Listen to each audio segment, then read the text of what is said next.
मसला तब आता है कि जब आपका ये शायद हम वो उससे पहले वो वाली फीलिंग शायद अनफॉर्चुनेट ये रिश्ता चाहते या ना चाहते एक ऐसे मोड़ की तरफ जाएगा कि जहां पे आपको एट द एंड आज हम बात करेंगे रिश्तों के बारे में।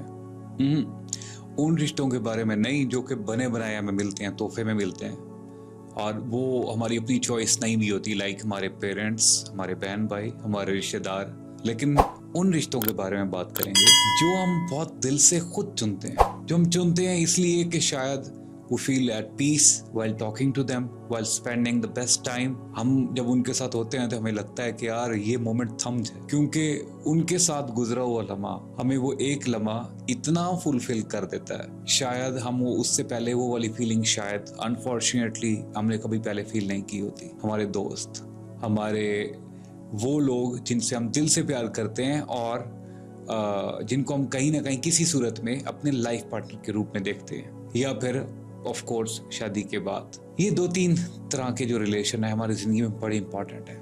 ये वो हम खुद चुनते हैं, दोस्त हम खुद चुनते हैं।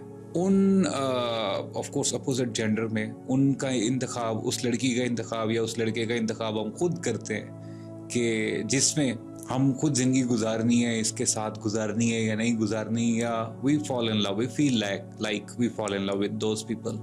और शादी के बाद ऑफ कोर्स बीवी। ये वो रिश्ते हैं जिनको हम बहुत दिल से रिस्पेक्ट करते हैं, जिनको हम बहुत दिल से चाहते हैं, जिनके लिए हम प्यार का जज्बा ना हमारे अंदर कूट कूट के भरा होता है, रिस्पेक्ट कूट कूट के भरी होती है। फिर पता क्या होता है, फिर ये होता है कि आप अपने इन रिश्तों में प्यार में अंधा होके आउट ऑफ द वे जाके, ऑफ कोर्स दिल करता है ना, हम क्योंकि दिल से रिश्ते बनाए होते हैं तो हम इनमें चाहते हैं कि हम जो भी करें आउट ऑफ द वे जाके करें। तो हम प्यार भी दे रहे होते हैं, हम इनके लिए सेक्रीफाइस कर रहे होते हैं, हम इनके लिए इनकी हेल्प कर रहे होते हैं। वॉट एवर द सर्कमस्टांसेस हम आउट ऑफ द वे जाके करना स्टार्ट कर देते हैं। और इसमें most of the time of course उनकी डिमांड नहीं होती, हम अपने दिल से कर रहे होते हैं क्योंकि हमें खुद भी अच्छा लग रहा होता है। मसला तब आता है कि जब आपका ये over doing and over explaining in every situation to them, वो दूसरी साइड इस चीज को अपना हक समझने लग जाती है। वो हक समझने लग जाती है कि आप ओवर डूइंग करो, वो हक समझने लग जाती है कि आप ओवर एक्सप्लेन करो, हर सिचुएशन को बार बार एक्सप्लेन करो। यहीं से काम खराब होता है। वो पॉइंट ये है कि ऑफ कोर्स अब आप वो कहते हैं ना कि चाहना और चाहा जाना ये दोनों बहुत जबरदस्त फीलिंग है। अब उनको चाहे जाने वाली फीलिंग तो आ रही है, लेकिन आपकी वो फीलिंग मिस हो रही है। लेकिन जब आप सेम एक्सपेक्ट यही करेंगे ना, भाई आप ही तो बताएं, तो फिर आपको मौके पे स्नब कर देंगे। वो मौके पे आपको वो कहेंगे कि यार नहीं, ये this is not the right way. यहीं पे प्रॉब्लम आएगी। याद रखिएगा, ऐसी सिचुएशन में पहली बात तो ये है कि जब भी किसी के साथ बहुत लंबा चलना हो, उसके साथ ऑफ कोर्स प्यार तो चलेगा ही चलेगा, लेकिन एट द सेम टाइम आपको थोड़ा सा असूली फैसला अपनाना पड़ेगा, थोड़े से असूल लाने पड़ेंगे।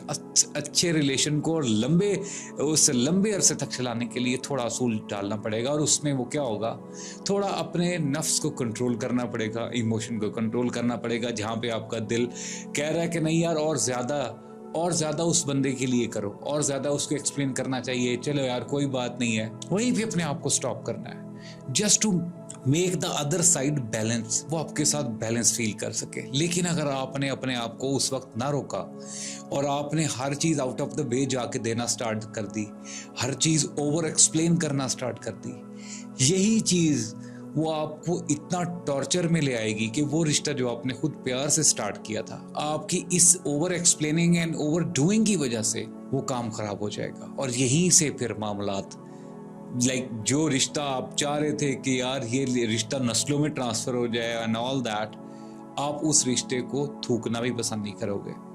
The point is right now you just have to do it कि हर रिश्ते में अपनी सेल्फ रिस्पेक्ट जरूर रखना।